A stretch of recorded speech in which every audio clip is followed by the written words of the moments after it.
Jazirah Arab secara harfiah berarti Pulau Arab, karena 3 sisinya dikelilingi perairan. Wilayah ini merupakan semenanjung terbesar di Asia Barat Daya yang berbatasan dengan Laut Merah di barat, Samudra Hindia di selatan, serta Teluk Persia dan Teluk Oman di timur. Secara strategis, Jazirah Arab berada di persimpangan 3 benua, yaitu benua Asia, Eropa, dan Afrika, serta diapit oleh 2 kekuatan besar, yaitu Kekaisaran Romawi Timur atau Bizantium di barat dan Kekaisaran Persia atau Sasania di timur, yang membuatnya menjadi jalur transit perdagangan internasional yang sangat vital, menghubungkan Yaman di sebelah selatan dengan Syam atau Suriah dan Irak di utara. Meskipun strategis, mayoritas wilayahnya, hampir 5/6, merupakan padang pasir yang tandus dan gersang, seperti Gurun Sahara yang menyambung hingga Gurun Irak dan Syam dengan iklim yang sangat panas dan curah hujan yang minim, sehingga mata pencaharian utamanya adalah perdagangan dan penggembalaan nomaden, kecuali di beberapa wilayah tepi yang subur seperti Yaman yang dikenal sebagai Arabia Felix atau Arab Bahagia. Hijaz menjadi tempat penting yang berada di tepi Laut Merah karena terdapat kota Mekah sebagai pusat agama dan dagang, dan Yasrib atau Madinah. Sebelum datangnya Islam, masyarakat Arab hidup di masa yang disebut zaman jahiliyah. Jahiliyah ini berarti kebodohan, akan tetapi bukan berarti mereka tidak berpendidikan, melainkan tidak punya petunjuk wahyu dalam hidupnya kayak orang yang kehilangan arah. Di masa itu masyarakat hidup dalam kelompok suku yang disebut kabilah. Setiap kabilah punya pemimpin sendiri dan rasa kesukuan atau fanatisme yang sangat kuat sekali. Akibatnya, perang antar suku sering terjadi bahkan hanya karena masalah kecil. Menariknya, puisi dan pidato sangat dihargai. Siapapun yang pandai berbicara bisa mengangkat nama besar kabilahnya. Tapi sayangnya moral masyarakat waktu itu cukup rendah. Mereka minum arak, berjudi, bahkan berzina, dan yang paling parah lagi, mereka mengubur hidup-hidup anak perempuan mereka, dikarenakan dianggap sebagai sebuah aib ya. Di dalam bidang ekonomi, kehidupan mereka didominasi oleh orang kaya. Riba dan penipuan seringkali terjadi, sementara kaum miskin makin miskin. Soal kepercayaan, masyarakat Arab dulu sebenarnya masih mewarisi ajaran Nabi Ibrahim, yakni menyembah Allah atau ajaran Tauhid. Tapi seiring berjalannya dengan waktu, mereka ini kemudian menyimpang dan akhirnya menyembah berhala. Nah, berhala ini ada berhala yang terkenal seperti Lata, Uzza, dan Manat. Selain itu, sebagian kecil dari mereka juga mengikuti agama-agama lain, seperti Yahudi, Nasrani, dan Majusi. Nah, di tengah kekacauan moral dan kepercayaan itu, Allah mengutus Nabi Muhammad SAW untuk membawa ajaran Islam, di mana dalam Quran surat Al-Jumu'ah ayat 2 disebutkan bahwa Rasulullah diutus untuk membacakan ayat-ayat Allah, menyucikan jiwa, dan mengajarkan ilmu serta hikmah. Islam datang bukan hanya sebagai mengajarkan cara beribadah, tetapi juga mengangkat derajat wanita, menegakkan keadilan serta membangun peradaban yang berilmu dan maju. Sebelum Islam datang, orang-orang Arab itu udah punya budaya yang kuat banget. Bahasanya yang khas, tradisinya banyak, dan kehidupan sosialnya juga unik. Nah, pas Islam muncul di abad ke-7 Masehi, budaya Arab ini jadi rumah pertama buat berkembangnya ajaran Islam. Karena Islam turun di Arab dan Al-Quran juga memakai bahasa Arab. Jadi otomatis bahasa Arab menyebar bareng penyebaran Islam ke berbagai negara. Terus pas kehidupan sehari-hari juga banyak yang berubah.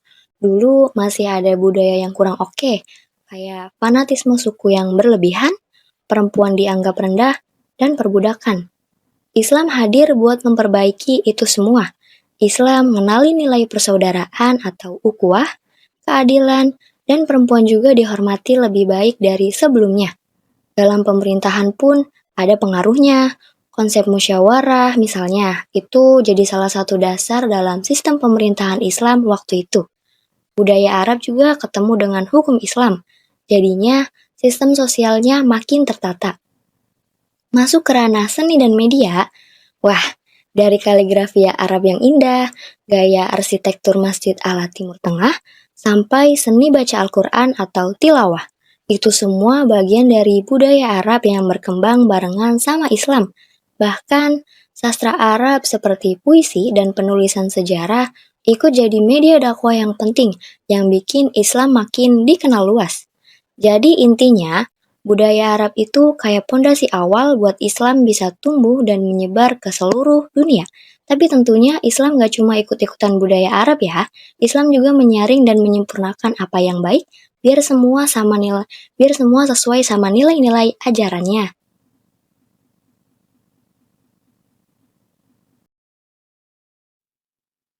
Kehidupan sosial budaya Islam di Arab.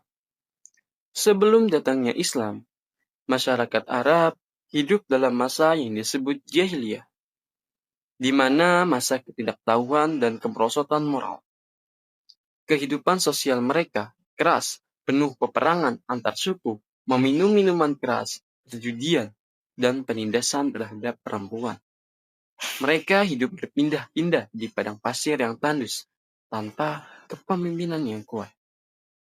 Dalam bidang keagamaan, sebagian besar bangsa Arab menyembah berhala, sementara sebagian kecil memeluk agama Yahudi, Nasrani, dan juga Majusi. Nilai-nilai persaudaraan dan keadilan nyaris tidak dikenal di sana.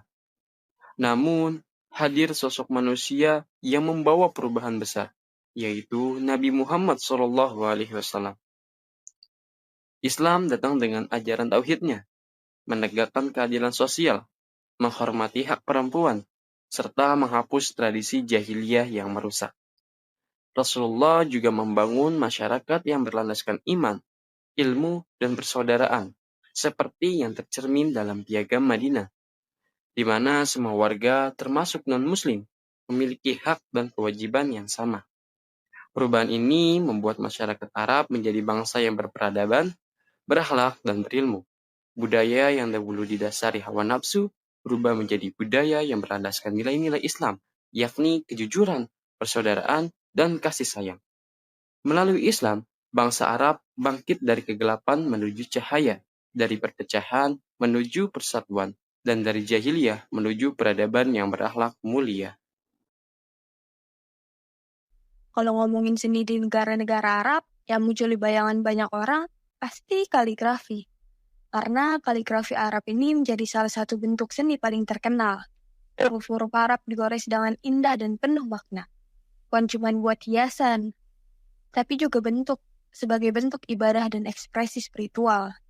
Biasanya, kaligrafi ini dipakai untuk nulis ayat suci, puisi, atau kata-kata bijak yang bisa ditemukan di masjid, bangunan tua, sampai karya seni modern.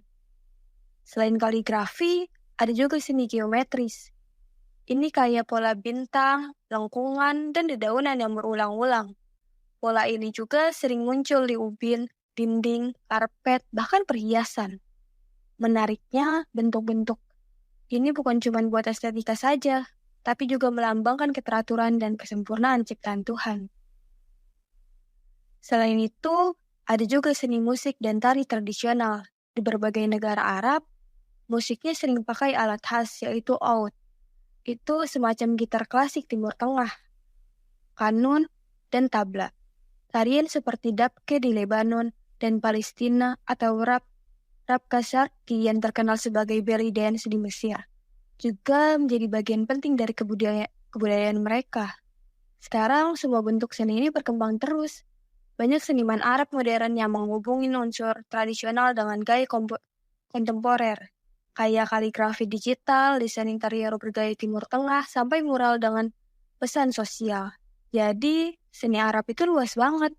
Ada kaligrafi, pola geometris, musik, tarian, sampai desain modern. Semua ini nunjukin satu hal yang sama, yaitu keindahan yang lahir dari perpaduan budaya, spiritualitas, dan kreativitas tanpa batas.